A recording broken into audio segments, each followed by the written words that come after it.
പ്രിയപ്പെട്ട സുഹൃത്തുക്കളെ, കടം എന്നത് നമ്മെ പലപ്പോഴും അസ്വസ്ഥനാക്കിക്കൊണ്ടിരിക്കുന്ന ഒരു കാര്യമാണല്ലോ.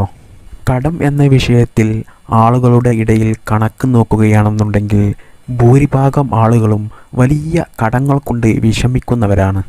അതൊക്കെയും എങ്ങനെയാണ് വീട്ടുവാൻ കഴിയുക എന്ന് ആലോചിച്ച് വലിയ മനപ്രയാസത്തോടു കൂടിയും വിഷമത്തോടു കൂടിയും ജീവിതം മുന്നോട്ട് തള്ളി നീക്കുകയാണ്. അവരൊക്കെയും അവരുടെ ജീവിതത്തിൽ ഒരുപാട് ദിക്റ് ചൊല്ലി നോക്കി, സ്വലാത്ത് ചൊല്ലി നോക്കി, പലവിധ ദുആകളും ചെയ്തു നോക്കി. അതുപോലെ തന്നെ പല ഉസ്താദുമാരും പറഞ്ഞു തരുന്ന പല കാര്യങ്ങളും ചെയ്തു നോക്കി. എന്നിട്ടും അതിനൊന്നും ഒരു ഫലം കിട്ടുന്നില്ല എന്നാണ് അവരൊക്കെയും പറയുന്നത്.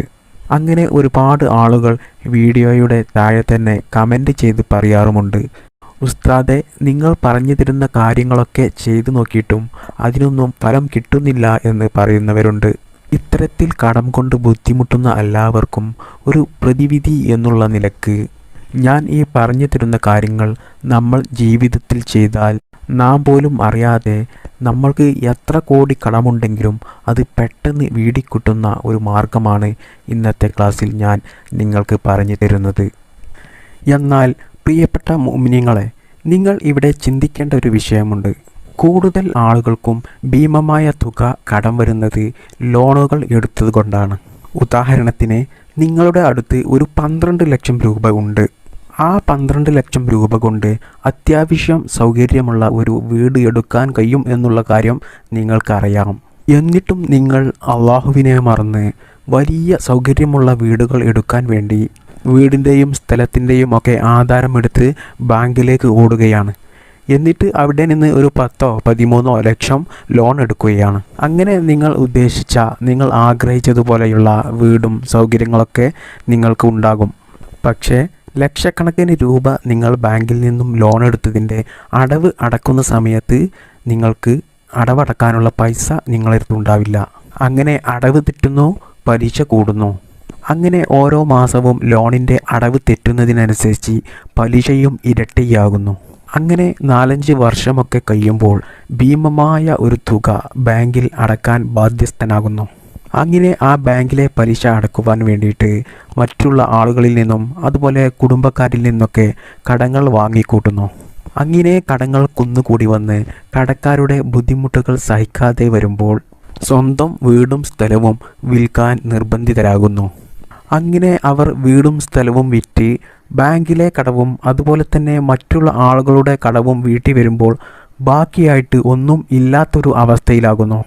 മാത്രമല്ല, ചിലപ്പോൾ കടമായിരിക്കും എന്നിട്ടും മുന്നിൽ നിൽക്കുന്നത്. അങ്ങനെ അവർ താമസിക്കാൻ വീടും സ്ഥലവും ഒന്നുമില്ലാതെ അവർ വാടക വീട്ടിലേക്ക് പോകുന്നു. ഇങ്ങനെ ജീവിതത്തിൽ സംഭവിച്ച് വാടക വീട്ടിൽ താമസിക്കുന്ന ഒരുപാട് ആളുകളെ നമുക്ക് സമൂഹത്തിൽ കാണാൻ കഴിയുന്നുണ്ട്.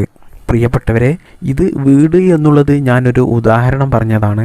മറ്റു പല അത്യാഗ്രഹ കാര്യങ്ങൾക്കും കടം വാങ്ങിക്കൊണ്ട് ഒരുപാട് ആളുകൾ കടക്കാരാകുന്നുണ്ട്. ഇത് നമ്മൾ തന്നെ സ്വയം കടം വരുത്തി തീർക്കുന്ന കാര്യങ്ങളാണ് ഈ പറഞ്ഞത്. എന്നാൽ ജീവിതത്തിലെ അത്യാവശ്യ കാര്യങ്ങൾക്ക് വേണ്ടി കടം വാങ്ങി കടക്കാരായവരും ഒരുപാടുണ്ട്. അല്ലാഹു സുബ്ഹാനഹു വ തആല നാം എല്ലാവരെയും കടങ്ങളിൽ നിന്നൊക്കെ കാത്തു രക്ഷിക്കുമാറാവട്ടെ. പ്രിയപ്പെട്ട മുഅ്മിനീങ്ങളെ, നിങ്ങൾ ഒരു കാര്യം മനസ്സിലാക്കുക. നിങ്ങളുടെ വീട്ടിൽ ബറക്കത്തുണ്ടാകണമെങ്കിൽ, നിങ്ങളുടെ വീട്ടിൽ ഐശ്വര്യമുണ്ടാകണമെങ്കിൽ ഹറാമിൻ്റെ ഒരു സ്വത്തും ഒരു കാര്യവും വീട്ടിൽ ഉണ്ടാകരുത് എന്നാണ്. കാരണം പലിശ അല്ലാഹു സുബ്ഹാനഹു വ തആല ഏറ്റവും കൂടുതൽ വെറുക്കുന്ന ഒരു കാര്യമാണ്. ഈ കാര്യം നമുക്ക് പരിശുദ്ധ ഖുർആനിൽ വ്യക്തമായി കാണാൻ സാധിക്കുന്ന ഒരു കാര്യമാണ്. പ്രിയപ്പെട്ടവരെ, പലിശ വാങ്ങരുതെന്നും പലിശ ഹറാമാണെന്നും ഇസ്ലാം നമ്മെ പഠിപ്പിച്ചിട്ടുള്ള ഒരു കാര്യമാണ്. അത് നമുക്ക് അറിയാവുന്ന ഒരു കാര്യവുമാണ്. അത് അറിഞ്ഞിട്ടും നമ്മൾ കൂടുതലായിട്ടും അത്യാഗ്രഹത്തിന് വേണ്ടിയിട്ട് നമ്മൾ പലിശ ധാരാളം വാങ്ങിക്കൂട്ടും. പ്രിയപ്പെട്ട മുഅ്മിനീങ്ങളെ, പിന്നെ എങ്ങനെയാണ് നമുക്ക് ദുആ ചെയ്തിട്ടും സൂറത്തുകൾ ഓതിയിട്ടും ദിക്റുകൾ ചൊല്ലിയിട്ടും സ്വലാത്തുകൾ ചൊല്ലിയിട്ടും അത് അള്ളാഹു സ്വീകരിച്ച് അതിന് ഫലം കിട്ടുക? പ്രിയപ്പെട്ടവരെ, ഇത് ഞാൻ നിങ്ങളെ കുറ്റപ്പെടുത്തുകയല്ല. കമൻറ്റിൽ പലരും ഉസ്താദെ ഫലം കിട്ടുന്നില്ല എന്ന് പറഞ്ഞവർക്ക് ഒരു ഓർമ്മപ്പെടുത്തലായിട്ട് പറഞ്ഞതാണ്. പ്രിയപ്പെട്ടവരെ, നമ്മുടെ സമ്പത്ത്, നമ്മുടെ പണം, നമ്മുടെ വീട്, നമ്മുടെ കുടുംബം എല്ലാം നല്ലതായിരിക്കണം. അള്ളാഹു ഇഷ്ടപ്പെടുന്ന രീതിയിലുള്ളതായിരിക്കണം. അതുപോലെ തന്നെ നമ്മൾ കഴിക്കുന്ന ഭക്ഷണവും ഹറാമില്ലാത്ത ഭക്ഷണമായിരിക്കണം. എന്നാൽ മാത്രമേ നമ്മുടെ ദിക്റും സലാത്തും ദുആയും ഒക്കെ അള്ളാഹു സ്വീകരിക്കുകയുള്ളൂ. നമ്മൾ ജീവിതത്തിൽ ഒരുപാട് തെറ്റുകൾ ചെയ്യുകയും ചെയ്യും. എന്നിട്ട് നമ്മുടെ ജീവിതത്തിലെ പല ആവശ്യങ്ങൾക്കും വേണ്ടിയിട്ട് ഖുർആൻ ഓതിയിട്ടും ദിക്ർ ചൊല്ലിയിട്ടും സ്വലാത്ത് ചൊല്ലിയിട്ടും ദുആ ചെയ്തിട്ടും അള്ളാഹു സ്വീകരിക്കുന്നില്ല എന്ന് നമ്മൾ കുറ്റം പറയുകയും ചെയ്യും. പ്രിയപ്പെട്ട മുഅ്മിനീങ്ങളെ, ഇവിടെ നമ്മൾ മനസ്സിലാക്കേണ്ടത് നമ്മളാണ് തെറ്റുകാർ.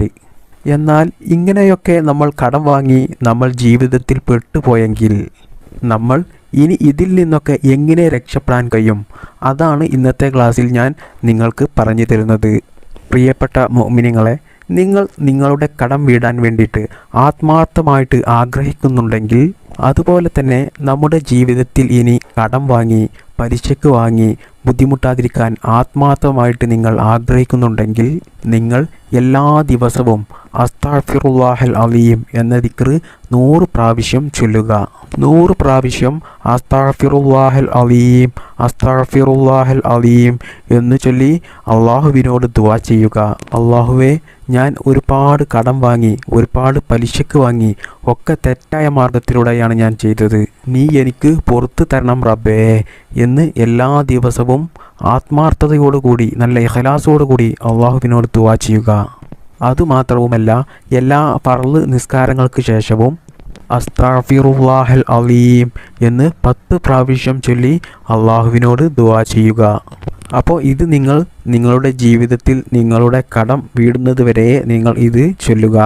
ഇനി നിങ്ങൾ ചെയ്യേണ്ട മറ്റു ചില കാര്യങ്ങളും കൂടി പറഞ്ഞു തരാം. പ്രിയപ്പെട്ട മുഅ്മിനീങ്ങളെ, നിങ്ങൾ എല്ലാ ദിവസവും സുബ്ഹി നിസ്കാരം കഴിഞ്ഞതിന് ശേഷം ലാ ഇലാഹ ഇല്ലല്ലാഹുൽ മലിക്കുൽ ഹക്കുൽ മുബീൻ, ഈ ദിക്ർ അസ്മാഉൽ ഹുസ്നയിൽ അടങ്ങിയ ഒരു ദിക്റാണിത്. ലാ ഇലാഹ ഇല്ലല്ലാഹുൽ മലിക്കുൽ ഹക്കുൽ മുബീൻ എന്ന ഈ ദിക്ർ 100 പ്രാവശ്യം ചൊല്ലുക. പ്രിയപ്പെട്ടവരെ, ഇത് സുബ്ഹി നിസ്കാരത്തിന് ശേഷമുള്ള ദിക്റുകളും ദുആകളുമൊക്കെ കഴിഞ്ഞതിൻ്റെ ശേഷം ചൊല്ലിയാൽ മതി. പിന്നെ പ്രിയപ്പെട്ടവരെ, സുബ്ഹി നിസ്കാരം ഒരിക്കലും ഖളാ ആയി നിസ്കരിക്കരുത്. സുബ്ഹി എന്നല്ല, എല്ലാ നിസ്കാരവും ഖളാ ആകാതെ നിസ്കരിക്കണം. അപ്പോൾ സുബ്ഹി നിസ്കരിച്ചതിന് ശേഷം ലാ ഇലാഹ ഇല്ലല്ലാഹുൽ മലിക്കുൽ ഹക്കുൽ മുബീൻ എന്ന് 100 പ്രാവശ്യം ചൊല്ലി അള്ളാഹുവേ, എൻ്റെ കടം നീ എളുപ്പത്തിൽ വീട്ടിത്തരണേ എന്ന് പറഞ്ഞ് ദുആ ചെയ്യുക. എന്നതിൻ്റെ ശേഷം സുബ്ഹി നിസ്കാരം കഴിഞ്ഞതിൻ്റെ ശേഷം തന്നെ സൂറത്തുൽ ബലദ് 1 പ്രാവശ്യം ഓതുക. ശേഷം അലം തറ മുതൽ നാസ് വരെയുള്ള 10 സൂറത്തുകൾ ഓതുക. ഖുർആനിൻ്റെ അവസാനത്തിലുള്ള ഈ ചെറിയ സൂറത്തുകളായ ഈ 10 സൂറത്തുകൾ ഓതുക. എന്നിട്ട് അള്ളാഹുവിനോട് നല്ല നീയത്തോടു കൂടി, നല്ല ഇഖ്ലാസോടു കൂടി, നല്ല ആത്മാർത്ഥതയോടുകൂടി അള്ളാഹുവേ, എൻ്റെ കടം നീ എളുപ്പത്തിൽ വീട്ടിത്തരണേ എന്ന് പറഞ്ഞ് ദുആ ചെയ്യുക. ഇൻഷാ അള്ളാഹ് പ്രിയപ്പെട്ടവരെ, ഈ ദുആക്ക് ഉത്തരം കിട്ടും എന്നുള്ള കാര്യത്തിൽ യാതൊരു സംശയവും വേണ്ട. ഇത് മാത്രവുമല്ല, ഇനി നിങ്ങൾ ചെയ്യേണ്ടത് എല്ലാ ഫർള് നിസ്കാരങ്ങൾക്ക് ശേഷവും വൈലുല്ലി കുല്ലി ഹുമസത്തിൽ ലുമസ എന്ന ഈ സൂറത്ത് 1 പ്രാവശ്യവും ഓതുക.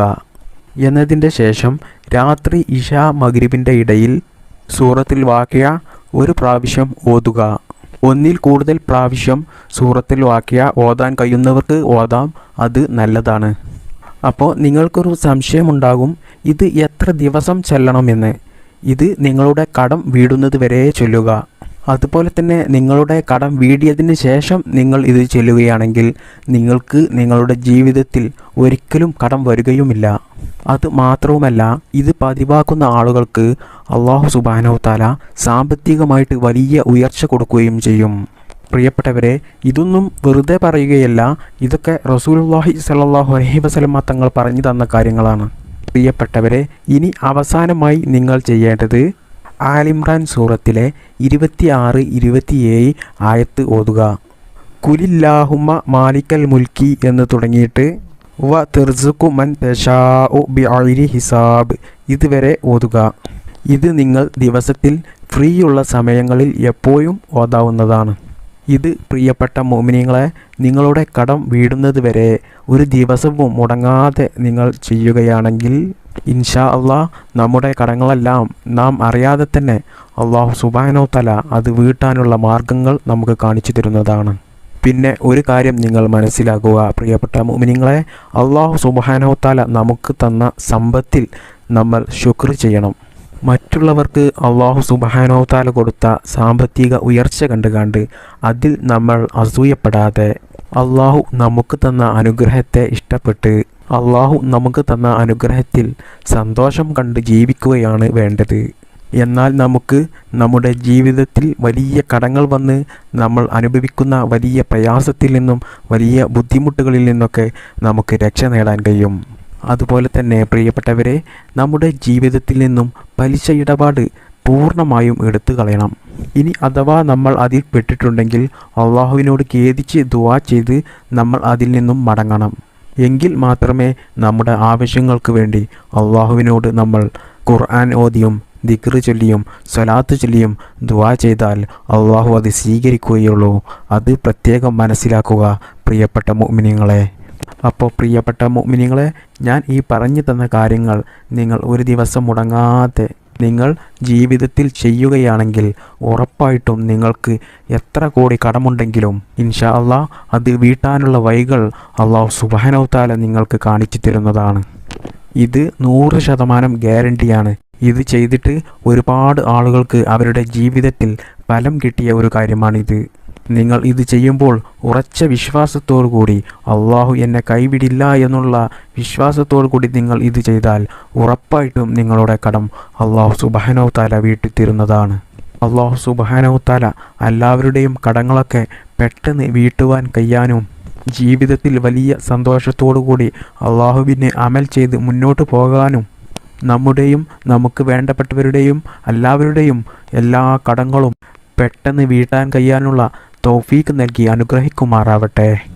അപ്പോൾ പ്രിയപ്പെട്ട മുഅ്മിനീങ്ങളെ, കടം ഉള്ളവരും കടം ഇല്ലാത്തവരും ഒക്കെ ഞാൻ ഈ പറഞ്ഞതുപോലെ ചെയ്യുക.